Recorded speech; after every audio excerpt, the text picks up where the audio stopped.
السلام علیکم یا علی مدد۔ ناظرین کرام، آج کی اس ویڈیو میں ہم اہل بیت علیہم السلام کی کربلا آمد اور جناب جابر صحابی رسول سے ملاقات کا واقعہ آپ کی سماعتوں کو ہدیہ کریں گے۔ اس واقعے کو سننے کے لیے آپ ہمارے ساتھ رہیں۔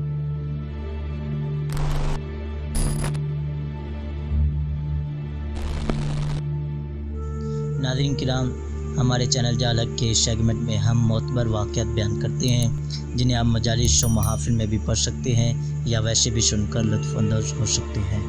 ناظرین کرام، اس واقعے کو ہم نے جس کتاب سے اخذ کیا ہے، اس کتاب کا نام اور واقعے کا حوالہ ہم نے نیچے ڈسکرپشن میں دے دیا ہے، آپ وہاں سے دیکھ سکتے ہیں۔ ناظرین کرام، واقعہ کچھ اس طریقے سے ہے۔ جناب عطیہ کوفی بیان کرتے ہیں، کہتے ہیں کہ میں جابر ابن عبداللہ انصاری صحابی رسول کے ساتھ کوفہ سے امام حسین کی زیارت کے لیے نکلا۔ جب ہم کربلا وارد ہوئے تو جناب جابر دریائے فرات پر آئے، وہاں غسل زیارت کیا۔ بعد از غسل ایک چادر بطور لنگ استعمال کی اور ایک چادر مثل عبا اپنے شانوں پر ڈالی، ایسے جیسے احرام باندھا جاتا تھا۔ ایک تھیلی کھولی جس میں سعود کوفی تھا۔ یہ سعود کوفی کیا ہے؟ ایک خاص قسم کے گھاس کی جڑ ہوتی ہے جو رگڑنے کے بعد ایک خوشبو بن جاتی ہے۔ جناب جابر نے اس خوشبو کو اپنے لباس سے مسح کیا اور پھر قبر مبارک کی طرف رخ کیا۔ بغرض زیارت قدم اٹھانے شروع کیے، لیکن ہر قدم پر ذکر خدا زبان پر جاری کیا۔ ہم دونوں اسی کیفیت کے ساتھ قبر مبارک پر پہنچے تو اس نے مجھے کہا میرے ہاتھ کو قبر مبارک پر لے جا۔ میں نے ان کا ہاتھ پکڑ کر قبر مبارک پر رکھا، اس نے اپنے آپ کو قبر پر گرا دیا اور بے ہوش ہو گئے۔ میں نے پانی کا چھڑکاؤ کیا تو ہوش میں آتے ہی انہوں نے 3 مرتبہ کہا یا حسین یا حسین یا حسین۔ کیا حبیب اپنے حبیب کو جواب نہ دے گا؟ پھر معذرت کے انداز میں کہا آپ کیسے جواب دے سکتے ہیں حالانکہ آپ کا سینہ آپ کی گردن کے خون سے رنگین کر دیا گیا، آپ کے سر کو بدن سے جدا کر دیا گیا۔ میں گواہی دیتا ہوں کہ آپ تمام انبیاء کے سردار کے بیٹے ہیں، آپ امیر المومنین علیہ السلام کے بیٹے ہیں، آپ تقوی اور ہدایت ربانی کے مرکز کے بیٹے ہیں، آپ اصحاب کسام میں 5ویں ہیں، آپ تمام نقیبوں کے سردار کے فرزند ہیں، آپ تمام کائنات کی عورتوں کی سردار جناب سیدہ فاطمہ الزہرا سلام اللہ علیہا کے بیٹے ہیں۔ تو ایسا کیوں نہ ہوتا جبکہ لعاب رسول سے آپ کا گوشت بنا ہے، آپ نے امام المتقین کی جھولی میں تربیت پائی ہے، اسلام کی آغوش میں آپ پلے بھرے ہیں۔ جب آپ اس دنیا میں تھے تو پاک و پاکیزہ تھے، جب اس دنیا سے سدھارے تو پاک و پاکیزہ ہیں۔ اے میرے آقا، آپ کے ہجر و فراق میں مومن کو کوئی سکون نہیں، آپ کی زندگی سراپا یقین کامل تھے، آپ پر اللہ کا سلام ہو۔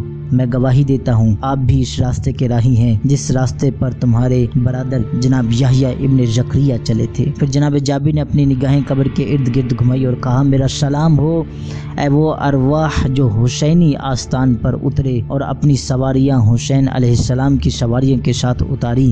میں گواہی دیتا ہوں آپ نے نماز قائم رکھی، زکوٰۃ دیتے رہے، آپ علیہ السلام نے نیکیوں کا حکم دیا اور ناپسندیدہ امور سے روکا اور ملحدین کے ساتھ جہاد کیا۔ آپ نے اللہ کی بندگی کی حتیٰ کہ منزل شہادت کو پا لیا۔ اس ذات کی قسم جس نے رسول اکرم صلی اللہ علیہ وآلہ وسلم کو اپنا نبی بنا کر بھیجا، ہم آپ کے ساتھ اس جہاد میں شریک ہیں جو آپ نے ملحدین کے ساتھ کیا۔ جناب عطیہ نے کہا میں نے جناب جابر سے سوال کیا یہ کیسے ہو سکتا ہے کہ ہم ان کے ساتھ اس جنگ میں شریک ہیں جبکہ نہ تو ہم ان کے ساتھ اس وادی میں اترے نہ شمشیر اٹھائی۔ اس جماعت نے دین کی سربلندی کے لیے اور سید المرسلین کے فرزند کی نصرت میں قتل ہونا پسند کیا، ان کی اولاد یتیم ہوئی، ان کی ازواج بیوہ ہو گئی۔ جناب جابر نے کہا اے عطیہ مجھے ذات احدیت کی قسم میں نے رسول اللہ صلی اللہ علیہ وآلہ وسلم سے سنا، آپ نے فرمایا من احب قوما حشر معهم ومن احب عمل قوم اشرک فی عملہم، یعنی جس نے جس قوم سے محبت رکھی